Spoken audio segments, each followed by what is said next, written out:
What's up, everybody? She's already laughing a little bit. I love it.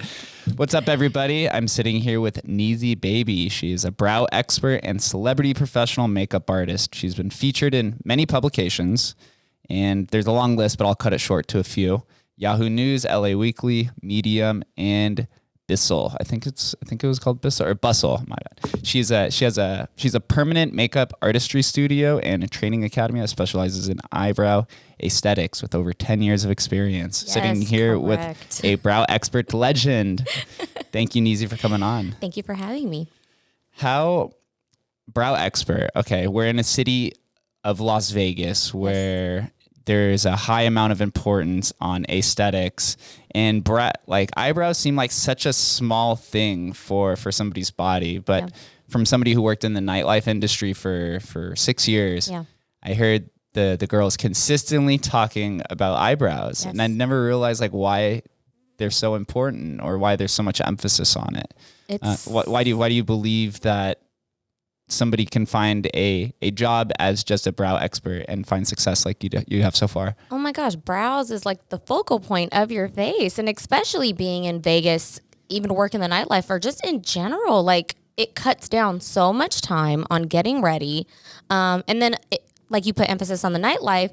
If you are working at night, you're sleeping during the day, you don't have that much time to be spending an hour on your eyebrows. But I'm telling you, you can get up and go, and it just makes it look like you've done something. You put some effort in instead of just rolling out of bed. So it's really nice. I mean, I haven't had any complaints yet. I have my own brows done, and I can just get up and go too. So it's amazing. And when I was watching some of your videos and going through YouTube and reading that publication that you're in, they mentioned a few things that I was unfamiliar with. One was microblading, and another one was powder ombre brows. Yes. Can you explain to me what these are? Absolutely. So microblading is the more natural looking brow, meaning like the more fluffier kind of looking. So that's the illusion that service gives. So it's like we're creating what looks like little brow hairs. Hey, but the downside with that is if you want a more filled in look, you'd still have to fill it in. So that's where the ombre powder comes in. That's like that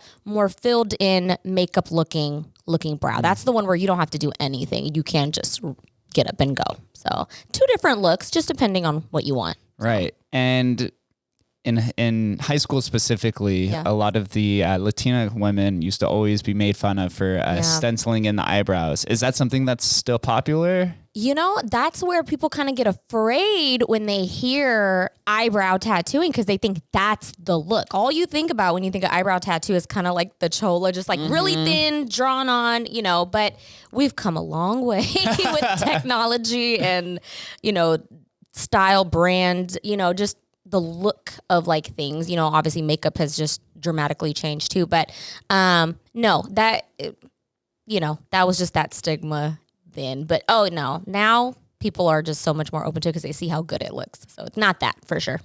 Right. And would you say that everybody needs some sort of brow expert or expertise? Are many women okay with just going with as they look, like beautiful eyebrows, or do we need little adjustments here and there?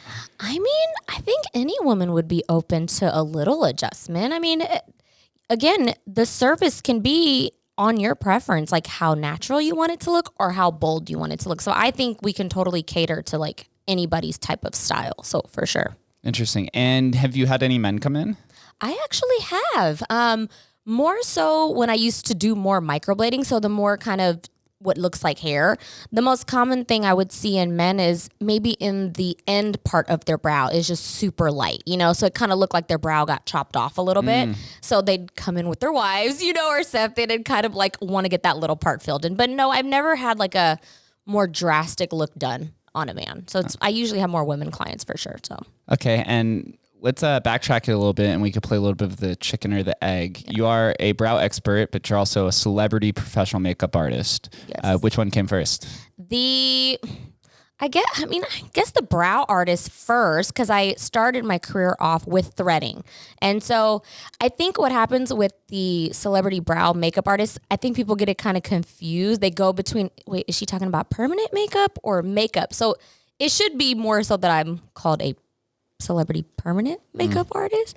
I can't do makeup for the life of me. What's the difference between permanent makeup and makeup? So the permanent makeup is the brow tattooing. So anytime you're tattooing anything like the brows, the eyeliner, lips, that's considered permanent makeup. So, but if you give me with a brush and some eyeshadow, I can't blend that out. I'm sorry. I don't have that skill or talent. So have you always had a fascination with makeup or beauty aesthetics? Is this just something that was brought to you through something that happened in your life? No, I've always been I can say a really girly girl. Like, I mean, I love just beauty in general. I mean, just being really young and starting threading at 14, it was just something that I thought was cool. I was practicing on my own leg, trying to take my hair off my leg with thread. I just thought it was so cool. And I was always just fascinated at a young age for sure. So interesting. And how long have you been out here in Las Vegas? Since 2015. So what is that? Almost like seven years or so? Yeah, you're getting there. Yeah, about 6 years, almost 7. Yeah, I lost track of time. But yes, since 2015. So where is NeeziieBabiie originally from? Sacramento, California. So. Well, okay, Northern Cali. That is hella. That's what we said. That's how you know that's where I'm from. What brought you out here to Vegas? Was it a new adventure? Somebody out here? I've heard all kinds of crazy stories of what brings people out here to Las Vegas. Love is what brought me out here. But Gregory, who I'm with right now, we've been together for 9 years. I was with him in Sacramento for about 2. So they were already, him and his family were moving to Vegas, and I was coming to see him so often, I made the permanent move. So love is what brought me to Vegas. And then I just opened up a second location here, and things flourished. It was the right decision. So it worked out. Do you still have your original location in Sacramento? I do, actually. I do. It's still going. And I opened that one up in 2011. So...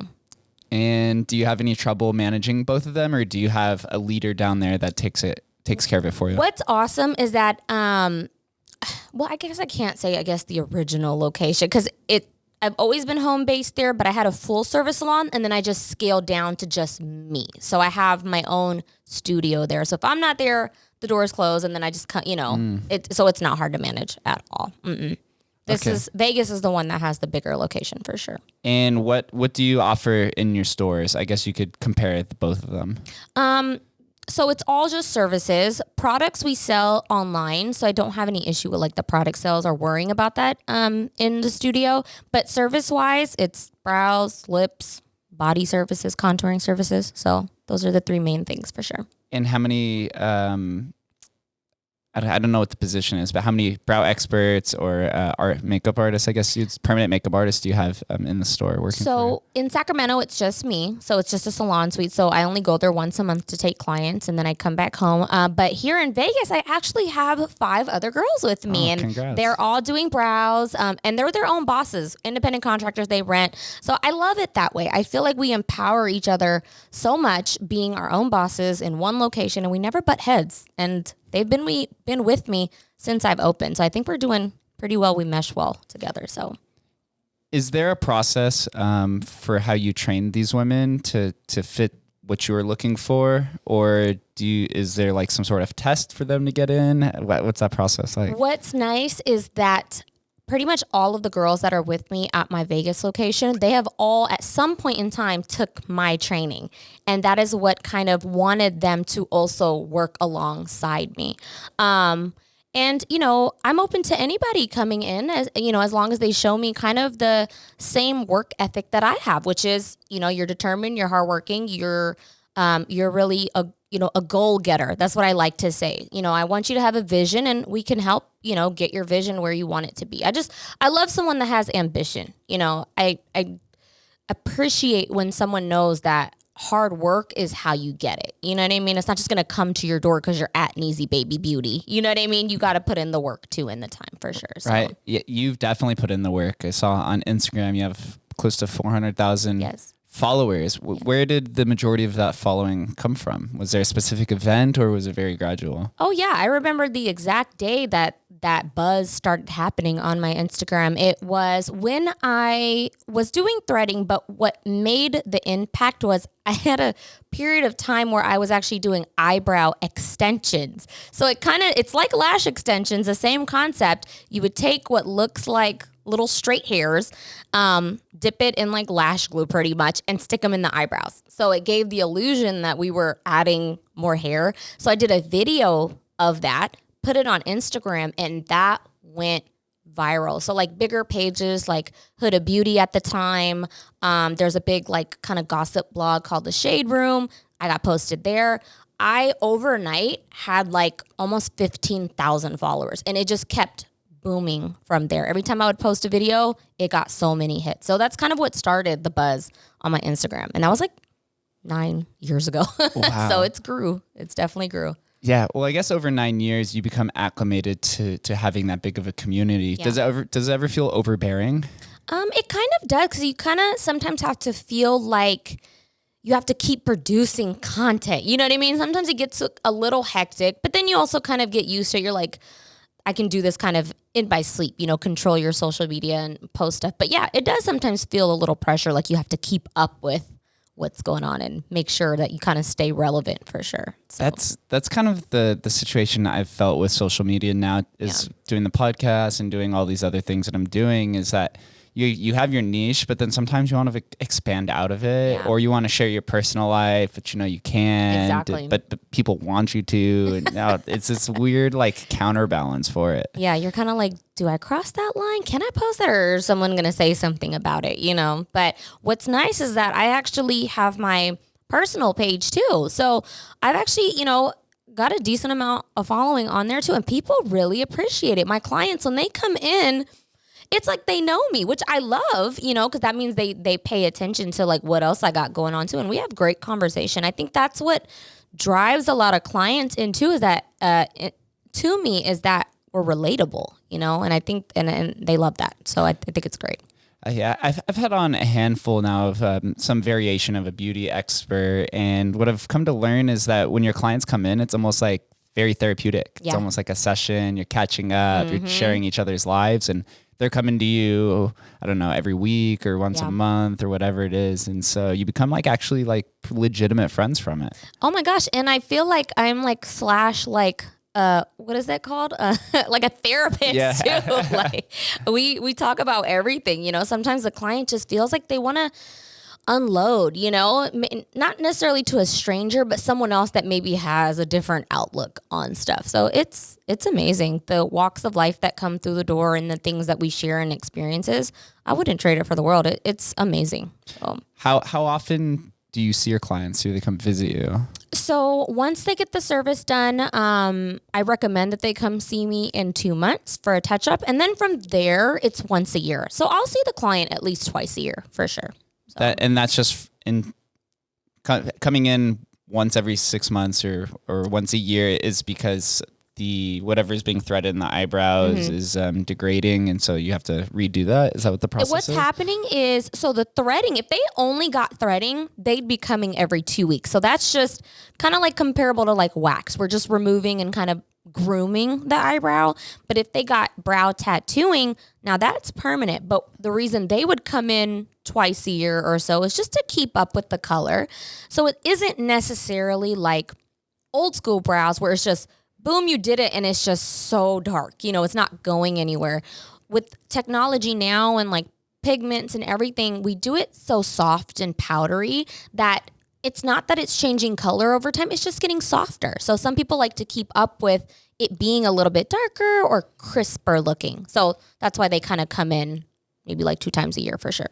Have you ever had a situation where the women or men who got a tattoo wanted to get removed or any sort of change to that? Is there a procedure? I've been lucky enough that no one they've gotten the service done by me was ever just like, oh my God, I hate it. Take it off. You know, let's start the removal process. But I've had people come in that may have gone to someone else and they're just like, the shape, it wasn't symmetrical, you know? So they want to fix it. If I can fix it instead of removing it, we try to.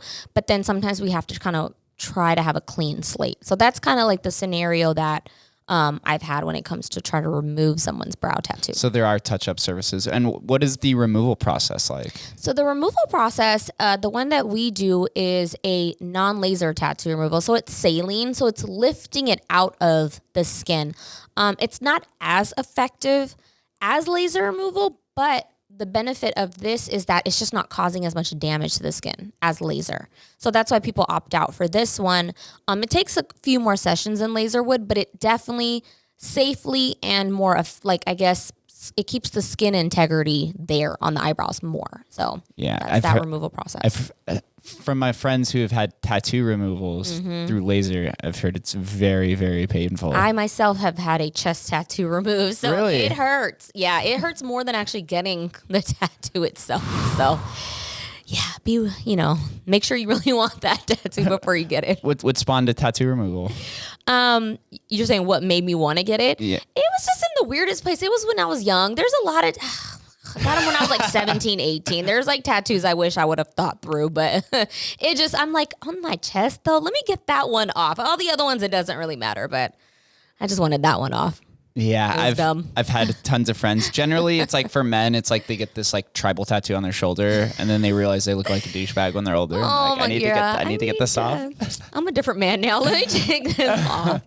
Yeah, never dove down that route. I was always fear of like the permanence of tattoos. Yeah, I should have listened to my mom. I've heard they're pretty addicting too, as I guess you could speak to because you have multiple. Yes, I guess I got mine because I was more rebellious. Every time my mom would be like, "Don't do another one," I'm already thinking about the next one. But that was just the younger mindset. If I can only talk to my younger self now, yeah, for sure. But hey, you hide them pretty well. I want to backtrack a little bit. You spoke that you had an online training course of some sort. Take me through that transition. And I asked this with, I'll give you a little context, is that now, ever since COVID's happened, everybody's going increasingly digital, no matter what industry you're in. If you're a personal trainer, you're offering online personal training services, teaching them how to, or what lifts to go through, what's your diet. What is that transition like into the digital world for a brow expert? I think it's amazing. You can learn services in the comfort of your own home. I think COVID was kind of maybe a blessing in disguise for at least some people, when it comes to the entrepreneurial side of everything. Like me, that had my gears going. I was like, what can I do?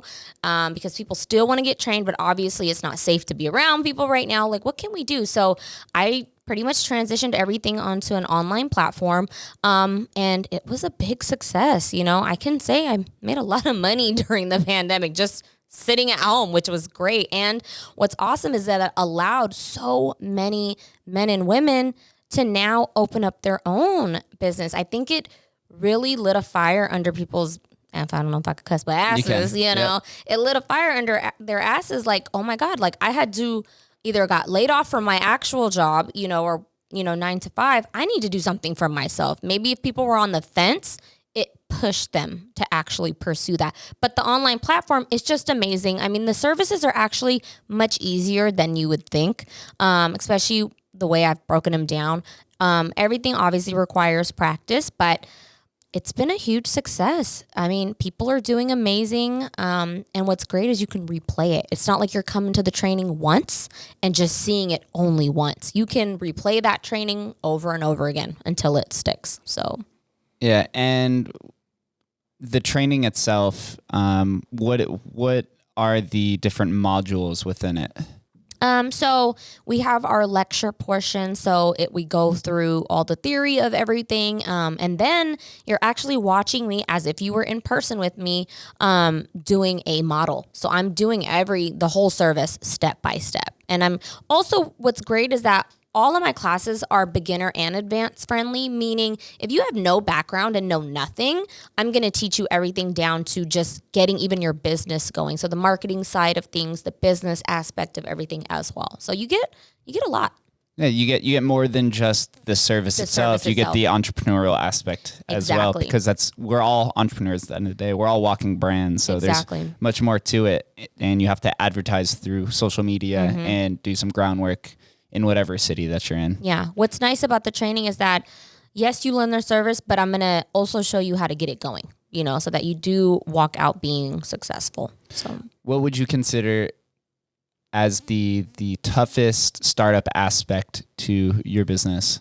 The toughest one, and it came straight to my mind right when you said that, is just getting clients, just the beginning ones, because it is permanent at the end of the day, the brows. So you really got to lean on your friends and family on that one to get them in your chair and at least be able to get that one person in, get that fear out, and actually get it on the human skin. You can practice all day on like pig skin or like tattoo skin, all the silicone and like rubber stuff, but getting that actual person in your chair is probably the hardest aspect of it. But once you get that, then you're golden. So do you have any lead generation tactics that you use to bring in new clients, or is it more just of a referral system once you get those first clients in the chair? I think it's just referral. I mean, it's amazing that like obviously brows are right there. They're in your face. That's kind of like the first thing you notice when you look at someone, you're looking at their eyes. So what's nice is that brows are like a walking advertisement, and brows have become such a big, it's always been a hype, but just every year they just get more and more talked about. And so when you walk around with nice brows, someone's asking you, did you do your brows? They look so great. And then that's what get the conversation going. So I think it kind of is a referral. And that's how I feel like Instagram is referral, because people share posts and send it in messages and DMs and all that stuff. So it's great. Yeah, it's the word of mouth is is still probably the best marketing tool you can have. It really is. It's like when you're trying to buy something off of Amazon, you go to the reviews and there's 5,000 reviews, but then you ask your friend what their opinion is, and if they say they don't like it, then you're not going to buy it, even if it has 5-star. And so that one person has more power than 5,000 online people. That is very true. I know you have had a lot of success with your personal referral system because, as I mentioned, you were a celebrity, right? Professional, permanent makeup artist. Yes. What type of clients would you consider, or is the celebrities that you've helped out or assisted with? I guess my biggest client would be LeBron James' wife, Savannah. Really? She is a sweetheart. They are amazing. But that is my biggest. And then I have like a lot of, obviously it's not like the men celebrities, but their wives. We got Tank, Zena Foster, his wife, a lot of Love and Hip Hop stars. And a lot of like big influencers just from Instagram. And what's crazy is I know people are like, well, influencers aren't celebrities. Well, they kind of are. They make a huge impact. So if one person gets something done by you, they're like co-signing your work, and you just start to get a flood of people that would trust you. So yeah, the influencer, the name influencer kind of has a negative stigma attached to it, but we'll call them internet celebrities or internet professionals and whatever it is. Those are the modern day celebrities because nobody's watching TV anymore. The iconic Hollywood celebrities kind of like losing its luster. And now the YouTube stars popped up, or the podcaster, or the celebrity makeup artist. All of these, all you have to do is be a professional in one domain. That's it. And have a big voice or large voice on a social media platform. Yeah. And they will find you. Oh, absolutely. So they are celebrities in my eyes. Absolutely. Do you feel nervous at all landing some of those celebrities or the wives of celebrities? To feel like there's a lot of pressure?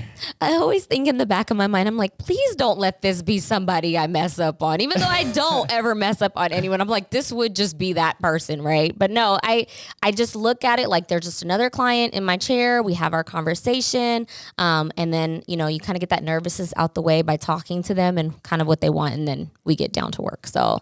And at the end of the day, you realize everyone's just human. We're all just humans talking to each other, trying to do something that has some sort of value. Absolutely. And again, that open conversation that we kind of have like before the service gets started, you do realize they're just human, just like you, and so sweet and so humble. So it's amazing. Do these celebrities fly you down, or is it when they just come out to Vegas or if they're in California? I used to have actually a third location as well in LA before the pandemic and when COVID hit and everything. I was also pregnant at the time, and so I was already thinking about closing my LA location because it was just going to be hard to travel to so many places at once. But a lot of my celebrity clients were I took them in that LA studio, and then a lot come out to Vegas because we're just not we're like central to everything. People come to Vegas all year round. So Vegas is actually a very prime location. Yeah, central location, international airport. Everything. You get people from all around the world. I like to call a lot of there's about 40 million people who visit Vegas a year outside of the pandemic year. I like to call Vegas has 40 million secondary residents because everyone has some sort of story here, which brings them like a lot of joy. Oh yeah. Love it. After closing down the LA shop, did you lose a customer base at all? How is that transition? What's nice is that I feel really blessed because clients are like, no, I'm not going anywhere else. So they'll make that drive, that 3-hour drive, or that 30-minute flight from LAX to like over here. So no. That's loyalty. Those clients are faithful. And they're like, no one else is messing with my brows at all. Do you have any plans to go back to LA? I do. But then I'm like, I want more kids. So I'm like, is that even going to happen? So we'll see. But I think I love that Vegas is just not that far. If they want to come, they come. I mean, I got people that have come to me from Paris. I've had people come from Saudi Arabia. People will come for their brows. They're coming. So it's amazing. Yeah, I guess too, being in Vegas, if they only have to see you once a year, twice, they just get to make a whole trip out of it. That is exactly what they do. They make a little mini getaway. I hope you don't have to play tour guide at any of these times and go out. No, they try to get me to go, but I think I've done my Vegas party life. I'm kind of tired now. I feel old, so I'm like, I've been there, did that. Yeah, I'm good now. Did you also come out here when you're like 21, 22, 23? I came in my 20s. The clubs. And, I did. Yeah, visit. I stayed out all night and then went to work in the morning. I did it all. I can't do that now. Once you hit 30, alcohol does not hit. It hits different. So yeah. I'm 29. I went to the club a few days ago, and I was hurting the next day. I didn't do anything.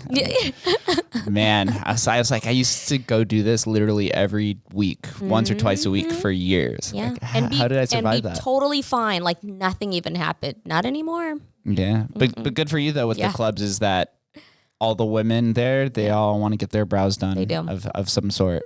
What's so nice is too, like when I will go out or something, people know who I am. They're like, oh my God, you're Neezie. I follow you. You do brows. You know, so every time someone does that to me, I'm still shook. Like it's so surreal that people know who you are, may not even say anything, but they know, you know, and I just think that is such a blessing. That is so dope. It is. And from a lot of my friends that have that same level of success, they all have the same feeling that it never changes. It never changes. You just think, oh my God, like, wow. They know you. Yeah, they know you. They know all your personal aspects and everything. Yeah. I had it mentioned on here, or I was browsing through your website and I noticed a lot of different items on there that aren't just for eyebrows. Can you explain to me some of the stuff that you have listed on that website? Yes. So we actually have more than brows. We have some body services too. So we have like a non-surgical BBL. So it plumps the booty. It's like a vacuum therapy machine. We have something called M-Sculpt, which is equivalent to, you can get it on your arms, your abs, your booty. It's equivalent to 5.5 hours of working out at the gym. So it is working and toning your muscles. So why not a 30-minute session equivalent to 5.5 hours of working out at the gym? Okay, it's amazing. Is it actually 5.5 hours? Does it work that way? I have ab lines on my stomach after having a baby because of M-Sculpt. It is amazing. Wow, interesting. 4 sessions will get you that. It's crazy. Interesting. Yeah. So how much is that? That is $250 a session. So not bad. For some abs, $250 for some abs. For some abs after 4 or 5 sessions. I guess it's better than eating salads for a week or two.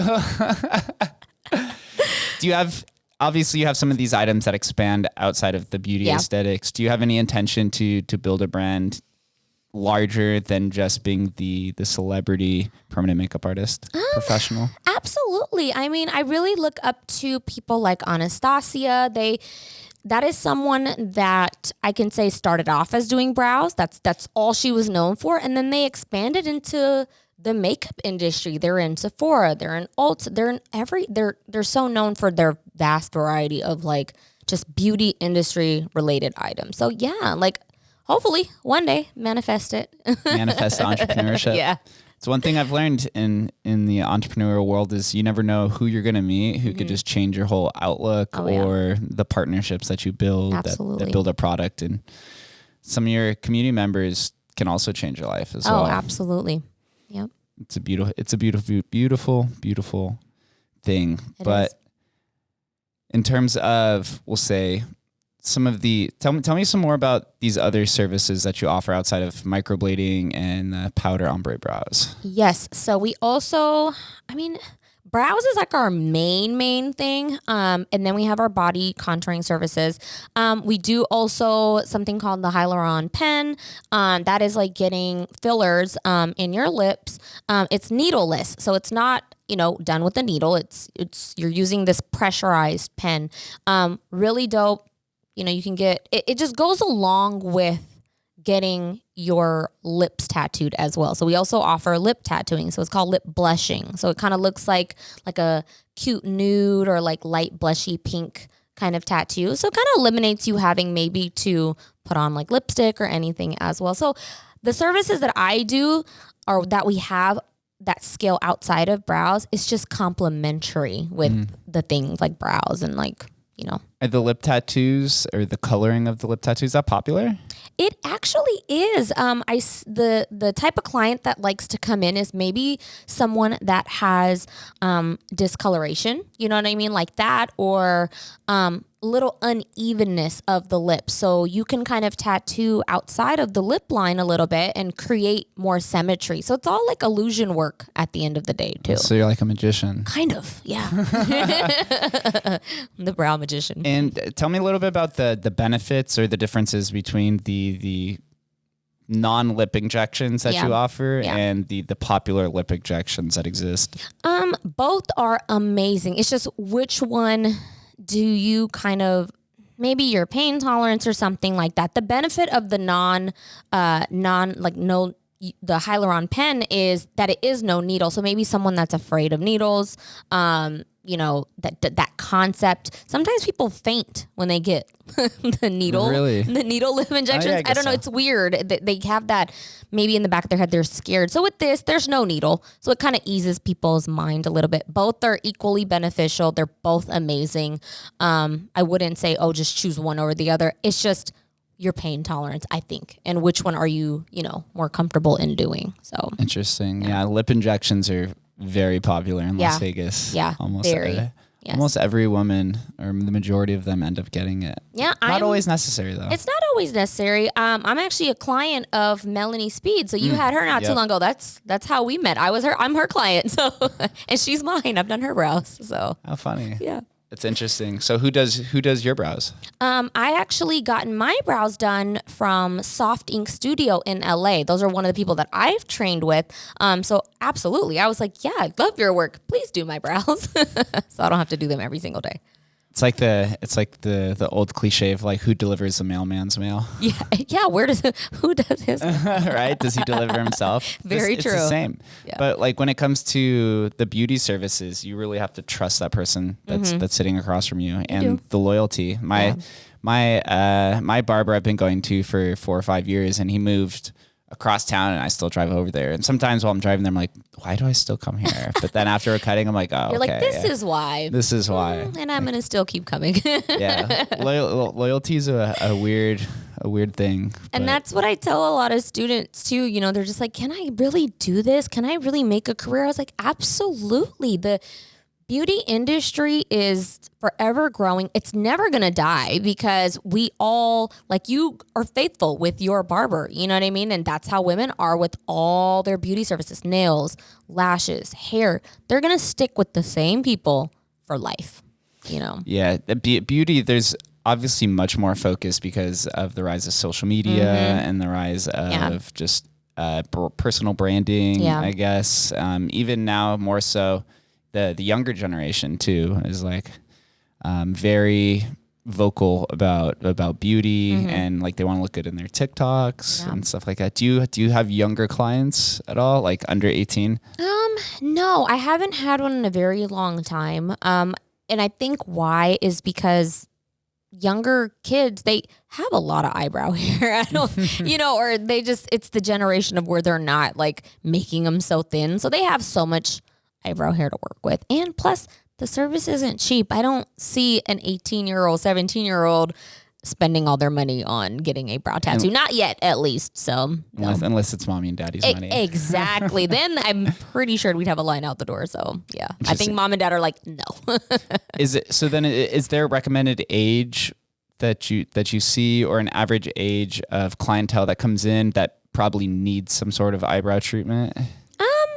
I mean, the range that I have is probably 25 and up. I feel like that's like the most common age range that I see coming in, 25 to like 40.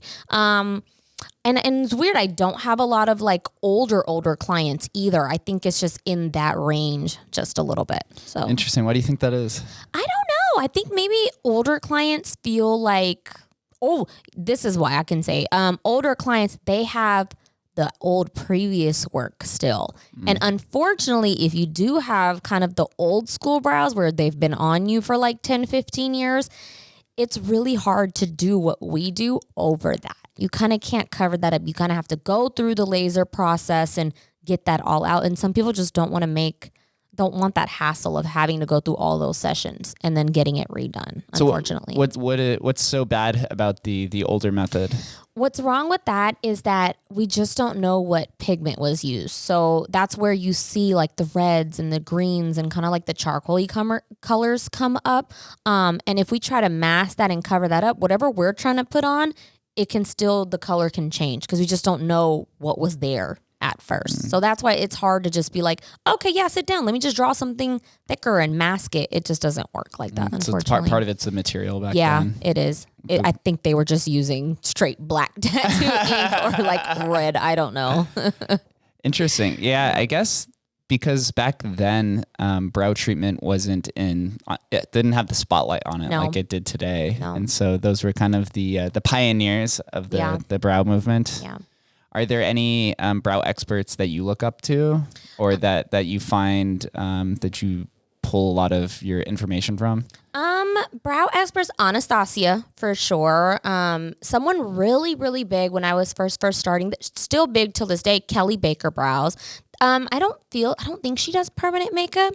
She's just a brow waxer, but her content and just having products and doing celebrity clients, and kind of how her studio is set up, everything, it definitely was inspiring. And it's like, those are people that you were just like, gosh, if my brow career can be like that one day. But manifestation is everything, hard work. And I can say I'm one of the top when it comes to at least permanent makeup and brows for sure. So that's awesome. I'm there. Kind of. That's why you have Yahoo coming after you, LA Weekly. Yeah.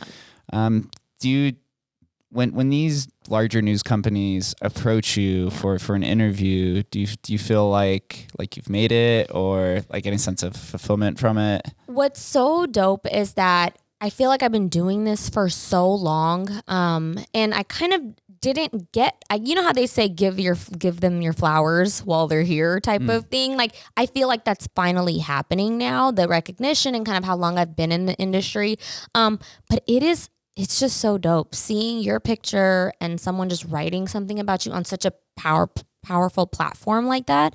It's so humbling. It's amazing. It's rewarding. It makes the whole 10 years of experience or more feel like it's only been a year, because you're like, wow, I did all of this in such a long amount of time, but it feels like nothing. Yeah. It is when you're building something of success, or something that's yours. Absolutely. That you get to be your own boss. Yes. And it's weird because I had always worked on the strip for 10 years up until maybe 6 months ago when I left to be my own boss. And once you are able to write your own schedule for the day, in the beginning, I felt guilty because we were like groomed to work 40 hours a week. Yeah. But then once you realize like, hey, everything I need to do is one brow session or one podcast. And you're like, what do I do the rest of my day? It's so crazy because I used to be such a workhorse too. Like, I would just literally I would work straight months and then take like a few weeks off or something like that. But when you do work hard like that, like you said, you can make your own schedule. You could be off for as long as you want. You can, I feel like working today. It's just crazy. I don't even think I could ever go back to working for anyone. Yeah, you're your own boss, and you get a cool thing about you being your own boss, and you'd mentioned that you were pregnant, is that you had a son or daughter? A daughter. Yeah. How has having a daughter impacted your role as a business leader?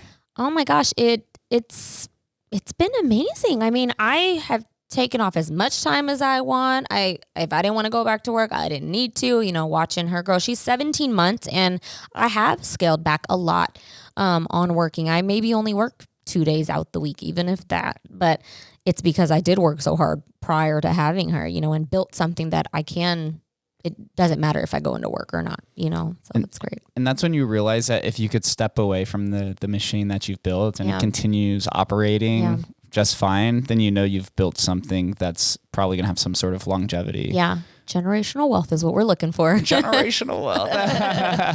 Absolutely. I guess that's what we all want, right? Yeah. Just to chill at home all day, hang out with our kids. Be asleep. Yep. Be asleep. I need to get some sleep. Yeah. I guess in the first, I don't have any kids, but whenever my friends have kids, I always say, all right, I'll see you in 3 years. Yeah. If you want kids, know that you're giving up sleep. That's it. Jen, that's it. Bottom line. Nothing else. You don't have to give up anything else, but sleep, you're giving up for sure. So does your husband work in like the beauty industry as well? So Gregory, so again, we've been together for 9 years. We've built this together. So all of our online like products, and when we used to do our tour dates and everything too, that's actually his business. He owns our online product store. So it's amazing. I want to be him. I don't want to go in to do the service. I want to just sell stuff. Behind the scenes. Yeah, let me just sell stuff all day. Honestly, I think that's the goal. It's a different mindset though. Honestly, when your career is just sales though, it could be there could be a lot of pressure. Yeah. Because if you don't sell anything, you're like, oh. Yeah. You're like, what's wrong with today? How am I going to pay the bills? Exactly. Interesting. Yeah. Right now I'm selling mostly like crypto stuff, but having a physical business seems like very rewarding. Yeah. It is. I owned my first business actually, I owned an antique store. Oh, wow. So selling antiques to people is a little bit different. Yeah. It's like there's a part of like human psychology to it because there's no prices actually displayed. Yeah. It's more of like a negotiation. Yeah. And seeing like what people value differently. Yeah. It's fun. It's taught me a lot. That's dope. Taught me a lot about the entrepreneurial space. Did you ever have any business adventures prior to, or any sort of entrepreneurial endeavors outside of just being the makeup artist? Yeah. Before, or at least kind of like alongside when I started eyebrow threading so long ago, I actually had my own jewelry line too. So I was like really keen on like making jewelry and selling it too, and it went really well. But then the brow stuff took off more, and I was like, okay, I don't want to make jewelry anymore. Interesting. Tell me a little bit more about the jewelry. So it was like really like, I don't even know the word. It was just like really flashy looking jewelry. So I called it Pure Carats. It's because my name's Parneet Kaur, so I called it Pure Carats, PK. So it kind of went along with that. But it was just like, it was really cute. It was just, I don't know how else to describe it. Were you making necklaces, rings, earrings? That would be nice to say. It was earrings. That's what it was. It was more so earrings than anything. So, but that's where it got my kind of hustle going, is I would, get the supplies at such a little amount, but because it looked so good, I was able to, charge whatever I wanted. So that's where kind of like the sales end started coming in. I was like, oh, I'm flipping. Okay. The cost is this much and I'm able to make this is nice. So kind of carried on with everything else. Once you start selling something wwhere you're doing like 3 or 4x, like what the initial cost basis is. And I know with the earrings, one of my friends does something similar. It's popular and she gets like 20x, 30x on like the initial cost price. That's drop shipping is really big too. That is huge. If people really like keen in on that and get in that, that's a really dope industry to get into too. It's a dopamine rush. Mm-hmm. It's like when it's very similar from flipping something to on social media when you post something and you get a lot of likes and comments. It really is. Yeah, but the drop off from it kind of sucks sometimes. Yeah, especially if you don't have a product that's hitting. You're like, why I can't push this? So yeah, I get it. Yeah. Well, I mean, for you, like you're selling services and not just a product, which the service is a product, but it's a little bit different because you're also selling your personalities to people as well to come in. I feel like what's weird is I was just talking to one of my girls at the shop too. I was like, it's so weird. I feel like sometimes people just come to get their brows and just to come in the place, you know, or just talk to me or just even see me in general. And that is so amazing because that's like they're more excited about seeing me than even getting the service done. But that just all goes with people seeing kind of like your personal side of things as well, your personality, your brand, and kind of want to meet you finally because they just feel like they know you, you know, and that gets them excited too. Where is your, I should have asked this beforehand. Where is your shop located in Vegas? It's 215 and Jones. So it's like on the, I guess that's like, what is it, the west side? Yeah, it's the west side, yeah. Is it standalone or are you in like a shopping center? A shopping center. So our anchors like Starbucks and like the bourbon bar or whatever. So that, yeah. Was there a reason why you chose that location?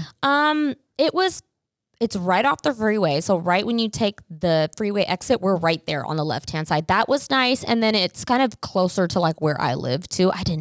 Vegas is so small. Yes, you can get around in like 30 minutes, but even that extra 10 minutes I had to drive, I was like, I don't want to do that. So I tried to have it close to where I live too. Vegas is so funny because everything is a 15 to 20 minute drive. But literally, I was having this conversation the other day. Once it starts getting to 30 minutes, you're like, I don't want to drive over there. And that's so sad because there's people that live in LA that even a mile, it takes like an hour, you know, and we have the luxury of it never gets like that here, but still, we get spoiled.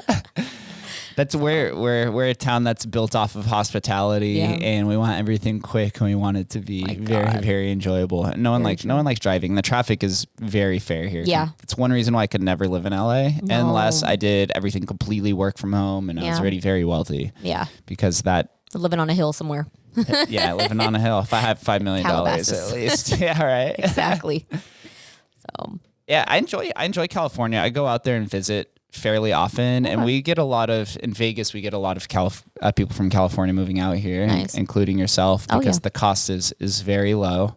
It's insane. In the past 6-7 years, so much has been built here. It's insane how many people are moving out here.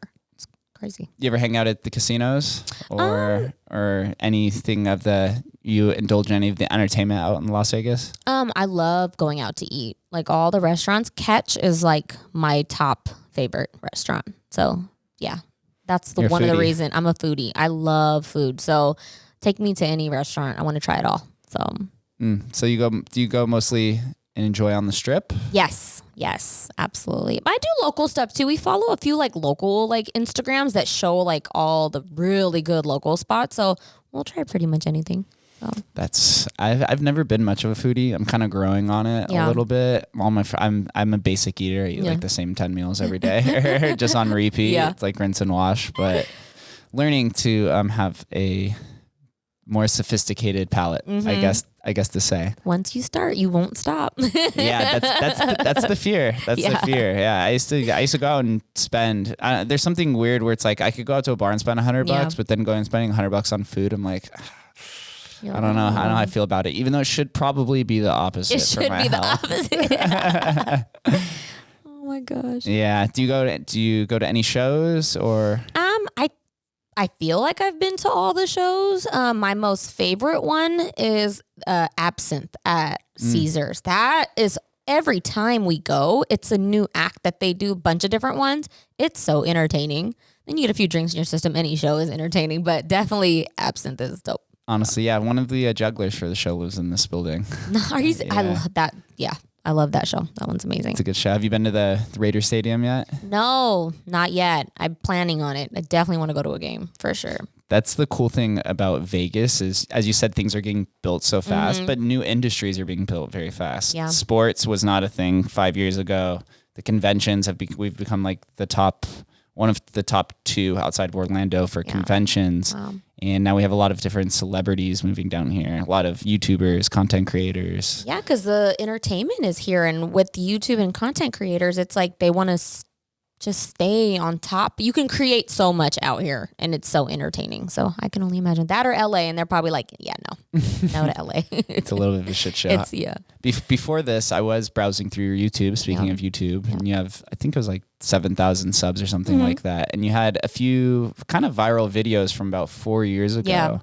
Take me through that experience of posting something on YouTube, going viral, and kind of growing an audience from there. I used to really be heavy on YouTube, more like talking shit on there. Those videos I have taken down. I had like 1 million or something views on a few of videos, but those are the thing of the past. But if I would have stuck with it, I think I would have did really well on YouTube.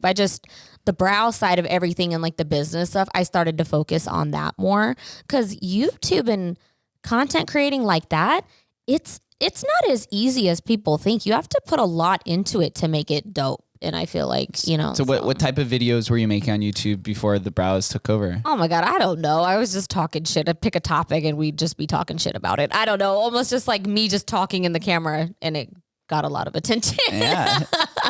So just talking People shit. love Neezie's opinion. Yeah, that's exactly. And that kind of showed me that, hey, like you kind of have people like gravitating towards you. Maybe you should, be more on social media and be more like open with things. And every time I do that, whether it's just me not talking shit anymore, but like just being maybe a little aggressive or like pointing things out or showing off something, people gravitate towards that. Again, social media is all about entertainment. And I think that's like the biggest marketing tool out there. It's just, how do you get people's attention? That's it. Clicking, shares, likes, engagement, all of that. It becomes a double-edged sword, because a lot of the good content doesn't get as many views because it's not as entertaining, but it's very educational. It is. And it becomes frustrating because you're like, I'm putting my heart and soul out here to help and educate everyone. Yeah. But then on the contrary, you post a video talking shit and it gets 1 million views. It gets a million views. I hate the internet, but I also love it. That's how you got to do it. That's how, Kim Kardashian, they're, that whole family, herself, it just self-made, insane, just how they have become so big off of just creating controversy, whether good or bad, but it has always just got them to the level that they're at, but they're good at that. It's just smart, Same thing, social media. It's just, can you make something controversial, or can you make like a clickbait, I guess. Clickbaity. Yeah. I call those people who do the clickbaity thing slaves to the algorithm, which I'm becoming one, unfortunately. And it sucks that Instagram has made it that way. If they would have just kept chronological order, everybody would be doing just fine. But unfortunately, it's not like that anymore. It's almost pay for play. Yeah. And now, because I have a business account, and I've heard going to personal account actually gets you more views, but it only shows the post to maybe like 20 to 50% at most of like my followers. I'm like, dude, what is going on here? That just sucks. I hate that Instagram did that. It becomes inauthentic. Yeah. Do you post on TikTok at all? I've tried. I am not that good with keeping up with the dance moves, but I have tried. Like, I'll post some of my stuff on TikTok and see what happens. But no, I'm not that active on TikTok. No, I haven't dove into it. No. I know I'm gonna get sucked into it. Anytime I open it, like 20 minutes pass by, and I'm like, God, just waste my time. It's because you literally get so entertained. You're just flipping through, and things are actually really funny on TikTok, or trends, and it's just another way of it's just another way to get through to people. So I try to view my relationship with social media is as a producer, not a consumer. Yeah. Where you're just infinitely scrolling and using it more for the utility to share your message. Yeah. But whenever I go on TikTok, I find myself just being too much of a consumer. Yeah. And I'm like, God, this is not the route that I want to go. Unfortunately, because we are becoming increasingly digital in this world. Sometimes I do have to put my phone away and go do something else, because sometimes it's just, especially when you run a business in social media too, you're just on your phone 24/7. And sometimes it feels overwhelming sometimes, or you just feel like you're looking at the same thing. And so it's just like, I do have to sometimes just put it down and just, I have a kid, so let me go pay attention to my kid now. But no, she's old enough where she's like playing by herself and everything and having so much fun. And, but it just, when you run a business from home, it's just like, that's all you're paying attention to. Getting it, you have to run it 24/7. So sometimes you just got to put your stuff away. And be overbearing. Have you hired an assistant or anything to help assist you with all of that? I have an assistant for just like in shop, like when I'm there, like to help me like with the clients and setting everything up. But no, I've always done, when it comes to like social media and everything, like website wise or like marketing, everything, I've always done it all myself. I've gotten pretty good at it. I don't feel like it takes that long to do, because once you get it, you know what to do every single time. Yeah. So it's just once you get to that many followers, though, it's almost impossible to respond to everybody. It is. With, like, Yeah. DMs. I don't even. And you feel bad because sometimes there's like actual quality questions that are being presented there, opportunities. But when you see 10 to 50 DMs coming in every day, like, I can't do this. I wish Instagram had a section for at least like on the business account where it just automatically sends them a message. I know there's third-party apps for that, but like, I guess if you use a third-party app, sometimes Instagram could take your account away for using a third-party app. I'm like, I don't want to risk that. So, but hopefully they have like where it just automatically sends them a message. You can be like, hey, if you have any questions, go look at the website, because I'm pretty sure your question will be answered there. It's true. Have you ever thought about opening up a shop on the Strip, as you are one of the leaders in your own industry? It seems like a natural fit. It would be great, but I feel like because I have so many followers, it doesn't really matter where the location is. People are going to come regardless. So that's kind of a blessing in a way, that just how long I've been doing this, I think people will come anywhere. Yeah, so. The brand image. Yeah. Do you have any, before we get out of here, a few last questions. Yeah. Do you have any advice to anybody who may be listening to this and wants to get into the industry, and maybe some encouragement or some things to look forward to or look out for while on that journey? My main thing and I say this all the time, is you don't know what you're capable of until you try. I rather fail, but I tried, and then if you fail, everybody fails. If they do, you got to keep trying again. If it's something that you think that you can really do, why not give it a try? And that's half of my students have said that they're beginners. They never even picked up a pencil, like just on a piece of paper, to even draw an eyebrow, and leaving the class, they're actually capable of doing the services. So again, it just goes back to me saying you never know what you're capable of until you actually try. Now, some things to maybe look out for is if you are trying to get into, brow tattooing or just any beauty related service, and you want to get training from someone, just make sure they, you see healed work, you see that they've been kind of doing this for a while, so that you are getting trained by someone that can relay the information to you properly. Unfortunately, in this industry, at least the permanent makeup, people start doing permanent makeup just like a couple months ago and then want to start teaching other people. Unfortunately, that person isn't really seasoned enough or even know what their work kind of, what comes back to them a year or two later to kind of give you that knowledge of what they have. So just little things like that, but never stop learning. I, even myself, have been doing this for 10 years. I'm still constantly looking out for like the newest things that I can learn so that I can give my students the best too. So I can only assume that the beauty industry has trends that are pretty accelerated. Yeah. Because it's just whatever is the narrative behind a trend by somebody who's famous, it can rise really fast, but then it could also be dumped really fast if someone comes out against that trend. Oh, absolutely. Yeah, that's very true. One final question for you. Yes. Same question I ask everybody. What does Las Vegas mean to you? Oh, what does Las Vegas mean to me? Money. No, I'm just playing. Hey. Money. No, it honestly, did they say LA is the city of dreams? I don't know. I think Vegas is. I mean, you can do anything out here. I think Las Vegas is one of the biggest hustler cities in the world. I have met so many people that are doing so many different things out here, and I just think it's amazing. There's a lot of bosses out here. I can say that for sure. Straight into the point.